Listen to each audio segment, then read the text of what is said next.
location, and then you travel a couple miles down the road and it's completely sunny. Months after Hurricane Helene, the cost of getting rid of the debris keeps rising. 10 million cubic yards of debris to clean up throughout Buncombe County. The connection between climate change and the growing mosquito population. There's more time for mosquitoes to stay active and grow in population. And how to get in shape when the weather outside can be so frightful. Going into the winter season with a game plan so that we don't put on 10 pounds during the holidays. From our nation's capital, this is the National Weather Desk.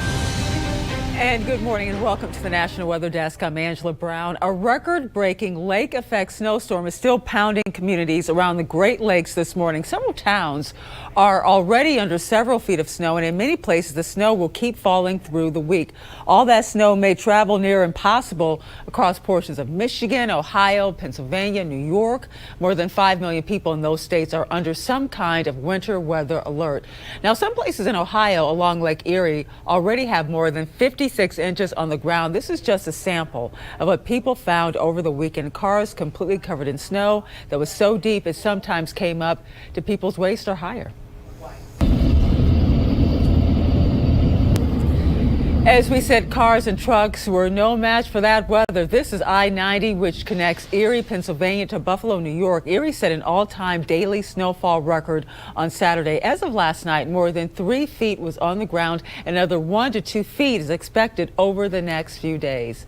And if you watched Sunday Night Football last night, you know it's been snowing in Buffalo there as well. Look at that. Hundreds of Bills fans showed up at Highmark Stadium yesterday to help shovel the aisles and seats before the game. They got $20 an hour along with food and hot drinks. Some of the highest snow totals in New York were north of Syracuse near Watertown. We've been lucky, so I guess we're due. Well, lucky as in it is after Thanksgiving before we had our first major snow. And Dale Ostrander is in northern New York with more.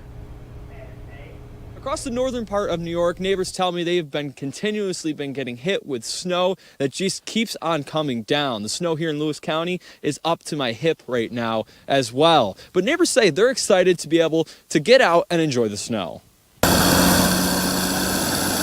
As the snowflakes come piling down in Jefferson County, neighbors knew what had to be done.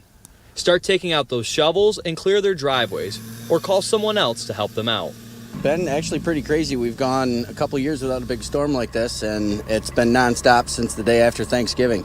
Yeah. It comes in waves, you know, all different kinds of snow, the heavy wet stuff, the pellets snow. In Adams Center, no matter how much they shovel or blow the snow away, it just keeps coming back. So they have to start the process all over again. Since it's so wet and heavy, your tires just want to spin, so the traction, you know, you lose a lot of it. So we've had to use the bucket with the tractor and stuff to get it, you know, removed. So over in Lewis County, neighbors are getting higher amounts of snow. While clearing snow is hard work, they look forward to this weather, capitalizing off it by snowmobiling. It's just the quietness, the peacefulness. You can't hear anybody but you and yourself when you're out there in the snow on the snowmobile. But the high amounts of snow is causing some concern for drivers and snowmobile riders. The visibility is really bad. It's like a whiteout that driving is down the road. whiteout conditions driving down the road, and that's the worst part about it. The trails they're very fluffy, so it's kind of a little squirrely, but that's kind of the fun part of it. And here's a look at conditions across the Great Lakes this morning. Traverse City in Michigan is expecting another 5 to 10 inches. Erie could see up to another 2 feet. You have Girard, Pennsylvania, already has more than 57 inches of snow on the ground. And Salamanca, New York, could see up to 20 more inches. So it'll be a very long week for folks living in those communities right there. And as we said, the threat of more snow continues into this week. Lake effect snow warnings are up until tomorrow morning from southern New York around Lake Erie and into Ohio. Winter storm warnings and advisories are also posted throughout Michigan throughout tomorrow morning as well. And then more snow is in the forecast starting on Wednesday. So how does lake effect snow form and why does it get so deep? Meteorologist John Gum helps us better understand this weather phenomenon. Of course, as air temperatures get colder late in the fall and into the winter, water temperatures actually lag behind. The water stays warmer because it holds that heat in longer. So we get this difference in temperature between the water and between the land areas. The land colder, the water warmer. Think of the swimming pool. On a cool summer night, that air cools off very quickly, but the pool water stays warmer. Well, the same thing happens along the Great Lakes. So we've got warm water, that warm water containing a lot of energy, a lot of water vapor, and then as cold air moves south out of Canada and passes along that warmer lake water, we get an unstable atmosphere. The colder that air is, and typically at about 5,000 feet up in the atmosphere, you need about a 13-degree difference between the lake water and that air to get this lake effect snow from forming. So as that cold air comes across the warm lake, it picks up that water vapor. We get an unstable atmosphere with these clouds growing vertically in the atmosphere, and all of that water vapor that's picked up, well, it turns to snow. It crystallizes, and then as the winds blow across the lake, downwind from the lake is where we see those clouds deposit the snow. And this snow can be rather heavy. In some cases, you can get snowfall rates of 1, 2, upwards of 3 inches per hour. Those bands of snow are also quite narrow and focused depending on how the wind direction is. So you may see heavy snow in one location, and then you travel a couple miles down the road and it's completely sunny. But as the winds shift, that snow band may go over the area that's seeing sunshine now a couple hours from now, where those locations can get heavy snow. So that's lake effect snow, something that impacts the snow belt regions of the Great Lakes, and something we're going to be talking a whole lot about as we move through the winter months. The first official day of winter is not for another 19 days, but meteorological winter actually started yesterday. Meteorologist Emily Santum explains the difference. Let's first talk about what meteorological winter is. Those are the 3 consecutive months with the lowest average temperatures. Starts on December 1st, goes all the way through February 28th, because this upcoming year is not a leap year.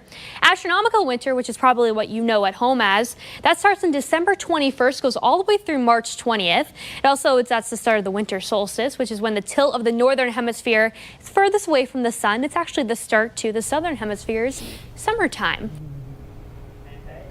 And costs are piling up in North Carolina as communities work to recover from Hurricane Helene. Something else is piling up as well, all that debris that the storm left behind.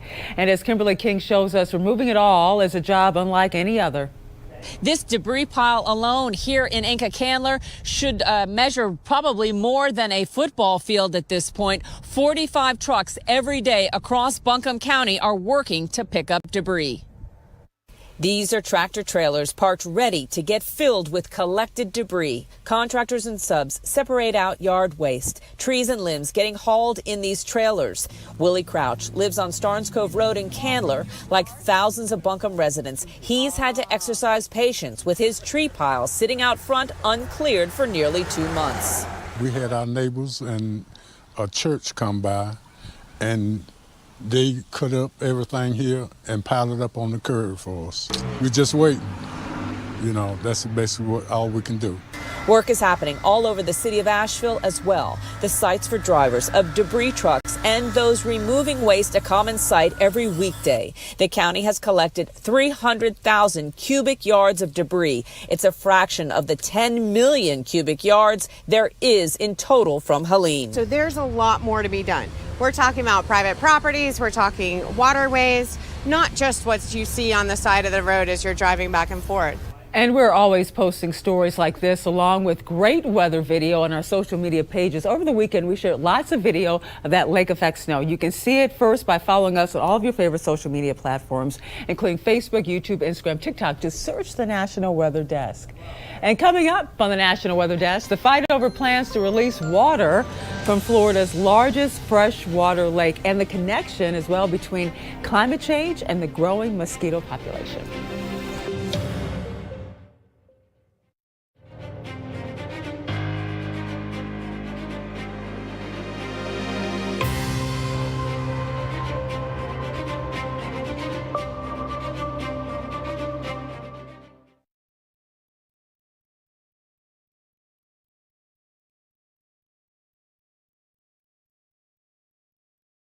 I'm meteorologist Ryan Munn. Let's get a look at the Northeast as we head through the nighttime tonight. We are going to stay dry for most of us. That is, unless you live along the Great Lakes, at least some areas along the Great Lakes, as we are still continuing to see this lake effect snow just funnel in off of some of the Great Lakes. Otherwise, we are looking good with a mixture of sun and clouds throughout much of the Northeast. That continues into Monday and Tuesday as well. Take the town closest to you in 30s to low 40s for most on Monday.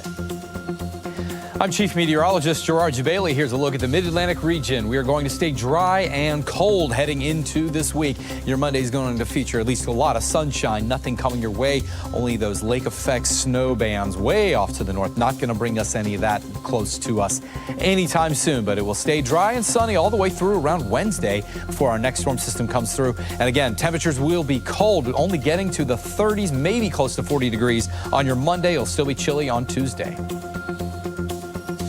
I'm meteorologist Vitas Reed. Here's a look at your southeast forecast highs. Looking at 40 degrees in Nashville, 46 in Raleigh, 49 in Atlanta. Get to about 62 in Jacksonville, Mobile at 63, Tampa 67, and West Palm coming in at 73 degrees. Nice and dry and clear across the area. Weak cold front moving across parts of the southeast. High pressure down to the southeastern portion of the coast of Florida. But it looks like a few high thin clouds over parts of Tennessee as we go through the overnight. Maybe a few snowflakes here and there.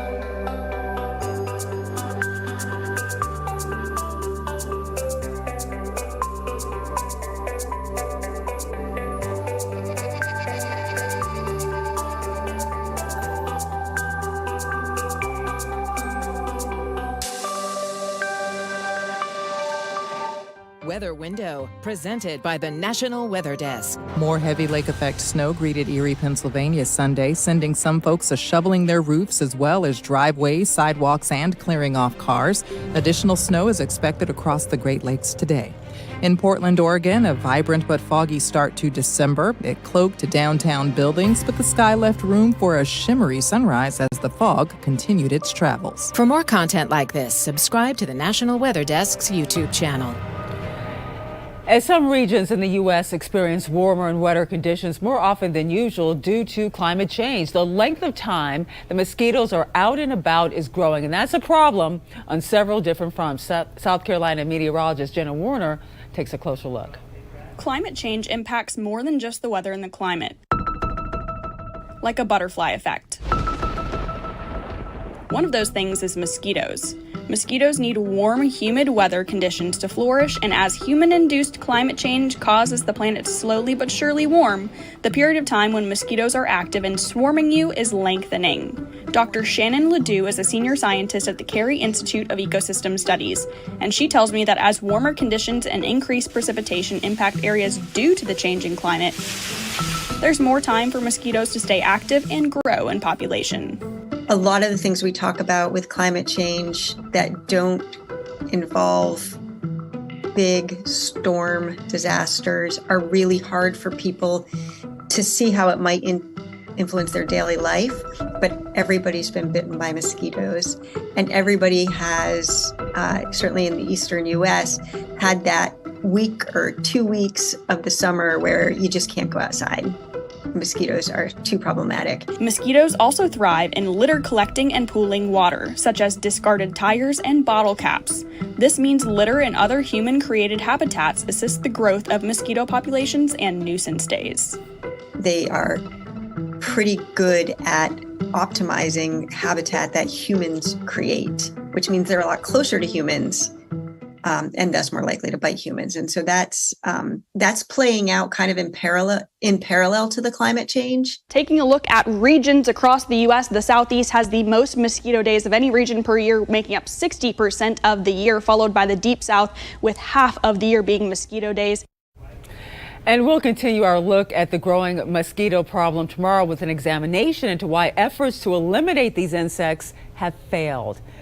An hour outside of West Palm Beach, residents in Okeechobee are fuming because the U.S. Army Corps of Engineers plans to lower the lake's water levels. Dylan Huberman has more. Lake Okeechobee discharges are coming back. The Army Corps of Engineers wants to lower the lake's water level from 16 feet to 11.5 feet. They plan to do that by sending water from the lake east, beginning December 7th. The Army Corps cited a need for what they call lake recovery operations to improve the health of the lake now, before the wet season returns. Recovery operations will allow us to lower lake levels during the dry season to allow for recovery of lake ecology, specifically submerged aquatic vegetation. Friends of the Everglades is just one of many environmental groups raising concerns about sending discharges into estuaries on the Treasure Coast, fearing it will cause even more water quality issues. This is being done in the name of Lake Okeechobee recovery, but there's no certainty that Lake O will benefit from this move. There is certainty that the northern estuaries will be harmed, so we're not happy about it. Residents also speaking out. I drove over the bridge this morning. The water was nice and green, looking good, and I know that within the next 10 days to 2 weeks it's going to be black like coffee, and it's just going to be terrifying. The executive director and CEO of Florida Oceanographic Society, Mark Perry, believes the discharges aren't necessary and the lake will drop enough on its own in the dry season. They can be ready to do this, but to just pull the trigger and say we're going to start in December, to start doing this, I think is premature. If it starts receding quickly, then there might not be a need to do the recovery operations because the lake will get down to its low point and stay there for a longer duration before the wet season. But for now, all these coastal stakeholders can do is make as much noise as possible in hopes the Army Corps will change their minds. We're hoping this decision is not set in stone. We need to recover the lake, but they need to send that water south and not east and west of the estuaries. They're going to kill the, estuaries that are now improving, and they just never seem to do the right thing at the right time. The Narrow River is one of the most diverse ecosystems in Rhode Island. Preserving it is important for the entire environment, but as meteorologist A.J. Mastrangelo shows us, there's concern about parts of the estuary. Narragansett, Rhode Island may be most well known for its popular town beach, but lying just upstream is perhaps one of the most diverse ecosystems in the state. Particularly with these deep ponds, people come from all over the world to study these. Veronica Boronsky is the president of the Narrow River Preservation Association. The group aims at engaging people to preserve and protect the Narrow River and its watershed since 1970. It was back on November 16th when watchers well in tune with the river started noticing changes. They are our eyes and ears of the river. The typical dark blue color was now appearing more milky green in parts of the estuary. The upper and lower pond are very deep, below about 4 meters or 12 feet. The water is naturally without oxygen because those waters don't mix. This cloudy color, that's the sulfur precipitating out. While there was a partial overturn back in 2020, Veronica claims this one to be the most widespread and persistent since 2007. Hence, I asked members of the NRPA what had led to the overturn this go-around. We had some very high tides due to the lunar impact from the full moon. And so that probably helped this go at this moment. Having a really dry fall, so there's less fresh water coming into the system, and then having cooler temperatures so that the water can mix, and blustery winds so that the water really does mix. So the seawater comes up and then drops because it's more dense, drops to the bottom, and then pushes up that bottom water, that naturally anoxic bottom water, and that comes up to the surface. Well, winter means the roads to work, play, or holiday visits could be slick or even covered with snow. Meteorologist Garrett Hyde has some safety tips for maneuvering through frigid weather. And one of the best ways to make sure you're staying safe on the roads this winter is make sure your vehicle is winter ready, such as having an emergency kit on hand, including ice scrapers, a small shovel, along with some sand or some ice melt.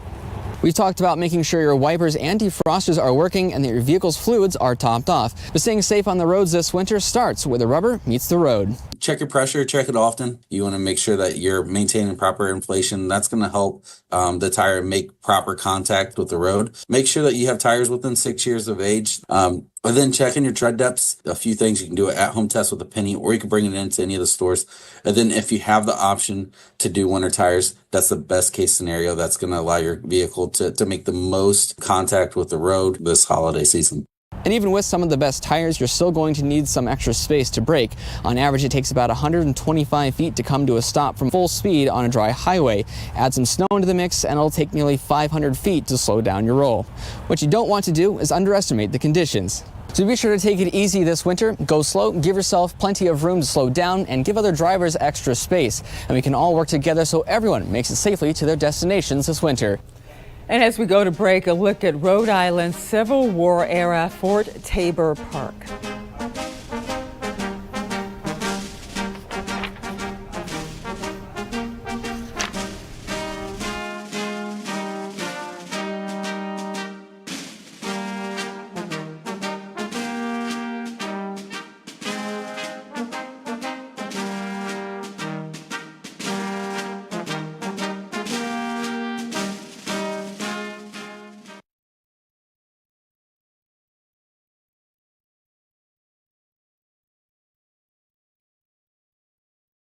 Well, good Monday morning, everyone. I'm meteorologist Phil Kelly. Some snow showers from the upper Midwest down through the Mississippi Valley. Temperature is going to be on the frigid side as well.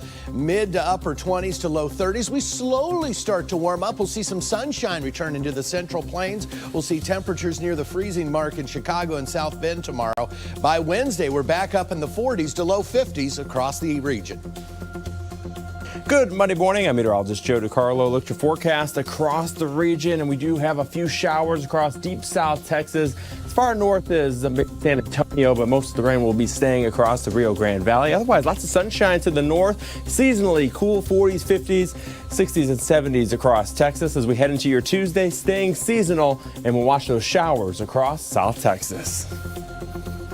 Good morning. I'm meteorologist Rebecca Stevenson. Here is what's happening across the West. Temperatures warming up for parts of California and Arizona, even New Mexico, and we're getting above normal. It's going to take a little more time to warm up in the Pacific Northwest. High pressure is very strong, and this is where we're starting to see some areas of dense fog and some deteriorating air quality may be expected for the next day or two. Now, that is the scene from here.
Well, staying fit and active can be more difficult in the colder winter months. Mandy Gaither has tips on how to stay in shape even when the temperature drops.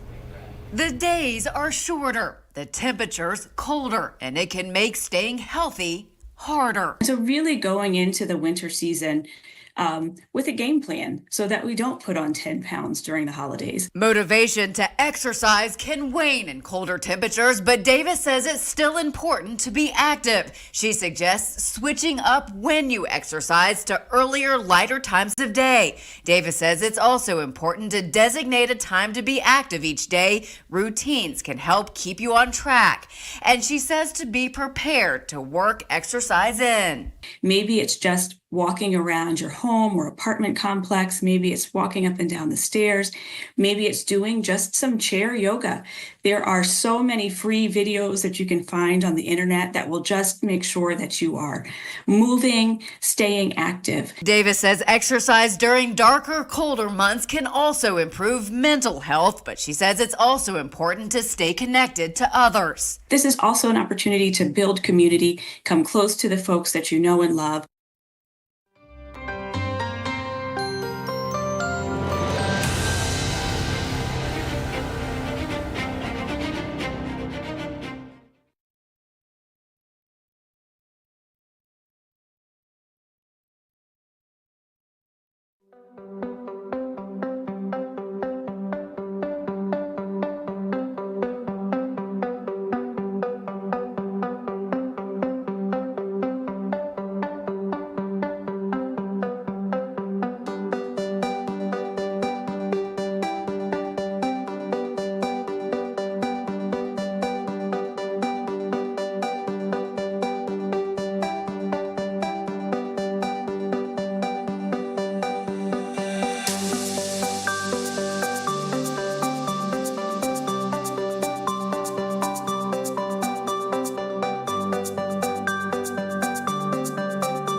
And thank you so much for joining us. I'm Angela Brown. Make it a great day, and I'll see you right back here tomorrow.